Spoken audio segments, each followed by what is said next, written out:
Information আসে দীপঙ্কর দেববর্মা তার বাড়ি বিদরকোটাতে তার বাড়িতে কিছু ড্রাগস অবৈধভাবে মজুত করে রাখা ছিল।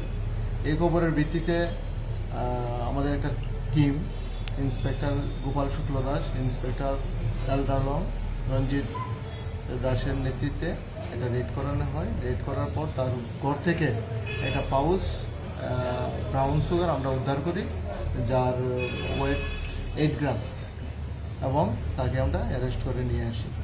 এর বিরুদ্ধে আমরা স্পেসিফিক একটা এনডিপিএস একটা মামলা নিয়েছি। মামলার নম্বর হলো 57/2022 under section 22B 25-29 of NDPS act. আজকে দীপঙ্কর দেববর্মাকে আমরা পুলিশ রিমান্ড চেয়ে আদালতে প্রেরণ করব। কয়দিনের পুলিশ রিমান্ড হয়েছে? 4 দিনের পুলিশ। কালকে কটার সময় আপনার খবর পেয়েছেন? কালকে বিকেলে। আচ্ছা, তাই কি বাড়া বাড়িতে থাকতো না নিজের বাড়িতে? নিজের বাড়িতে, মানে শ্বশুর বাড়িতে। শ্বশুর বাড়িতে। কতদিন ধরে এই ব্যবসার সাথে জড়িত?